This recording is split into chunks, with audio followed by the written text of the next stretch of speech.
Hello, I'm Julian Gollop. Welcome to the Ghost Recon Shadow Wars gameplay video 1. I'm going to take you through one of the missions later in the game.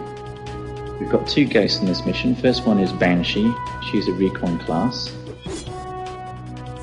And we've got Duke, who's a Commando class. Our objective is to get to this door from the end of the corridor here and open it.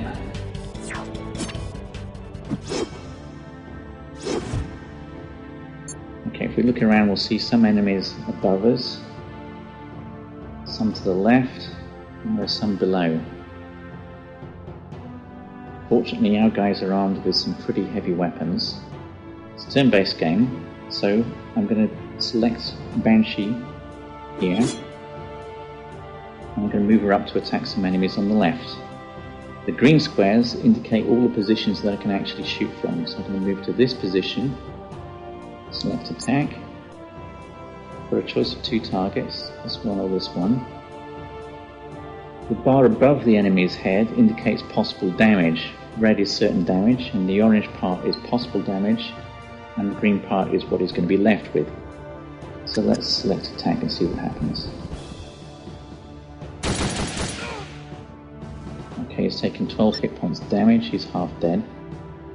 Banshee has finished moving, so I'm going to move over and select Duke. Again, the green squares show where I can attack from. I'm going to bring Duke up near to Banshee. Select attack. Now, if I select this target, there's a possibility that I'm going to kill him.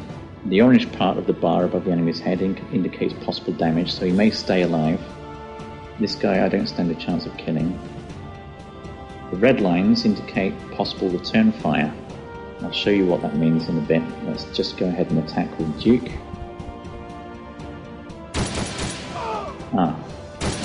Unfortunately the enemy remained alive, and I got return fire from both of them. This is very important tactically to take into account return fire when you're attacking. At the moment it doesn't matter too much because my guys are very tough, and Duke is taking just a little bit of damage. Banshee nothing yet. So let's end the turn and see what the enemies are going to do.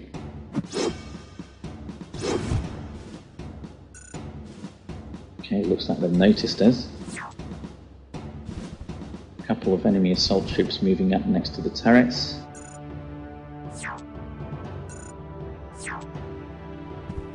Another assault moving in close to reveal Banshee. The other one attacking Banshee. Normally Banshee cannot be attacked directly because of her camouflage, but if an enemy moves next to her, she becomes revealed. Okay, we've got the gunner drones moving up to the south. Enemy commando. And above us again another enemy commando unit. Some assaults. Here we've got two melee drones which are very nasty in close combat, so we don't want to let these guys get next to us. And finally we've got one more assault over to the left. Basically, we're surrounded. First, let's deal with the immediate threat. Let's take this guy out. I'm going to just move Banshee a little bit more towards our objective and attack from there. She's at close range, she does a lot of damage and kills in one hit. That's excellent. Now Duke is free to launch his attack over here. When I select Duke, I'm going to switch to his secondary weapon, which is a shoulder-launched missile launcher. I can't move so far and attack, and if I move here, not attack, I can launch an attack on the line here. It's an area effect weapon, so I should be able to affect 3 targets. Let's see what happens. Excellent, I've taken out one of the turrets and 2 of the defending guards are seriously injured. Let's see what the enemy can respond with. Assault's moving up closer, but they're not in range to attack yet.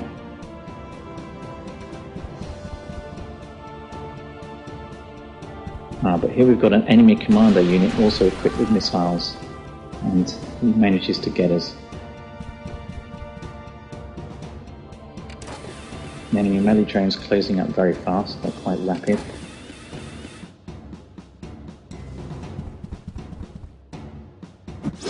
Now I've got to be careful. I'll stick with the main objective. I'll get Banshee probably to attack the guys over on the left. So let's select Banshee. Banshee is equipped also with a secondary weapon. I'll switch to it now. This is an EMP grenade. It's very effective against enemy drones and turrets. But will also do a reasonable amount of damage to enemy soldiers. So again, if I launch in the middle here, back from this position and see what I can do. Should be able to take most of them out. Yes, excellent, all three are gone.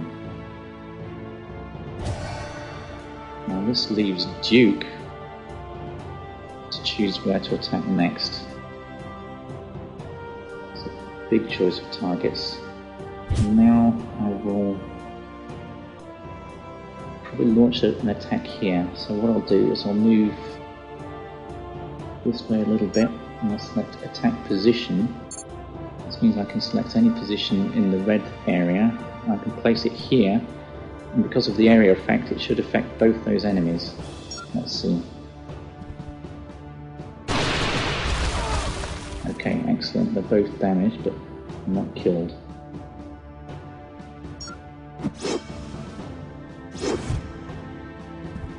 Finally an enemy assault's got up onto the main passage.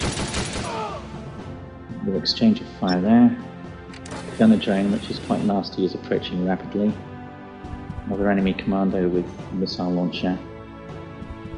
Meanwhile, the enemy commando is still launching missiles at us. Duke is under really heavy attack here.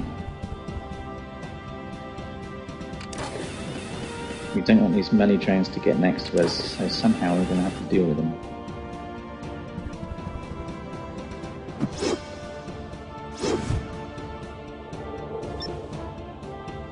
Now, fortunately, Duke is now powered up. Whenever you attack an enemy or kill him, you get some power points. If you look at the blue bar on the bottom left, you'll see it's at 100%.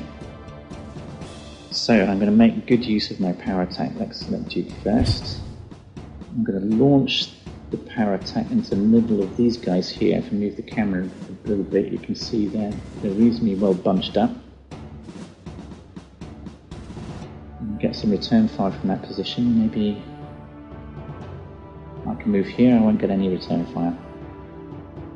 Now I'm going to select Wide Impact, which is Duke's power attack. This immediately extends the area of effect and will also do more damage, so I should be able to do quite a lot here. Let's see. So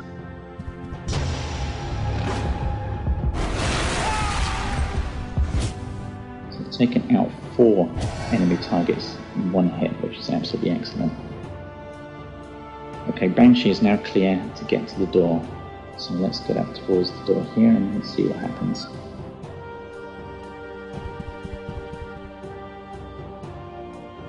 Oh dear, on the other side of the door we've got a whole load of trouble. A lot of enemy drones. But to find out how to beat them, you'll have to play the game for yourself.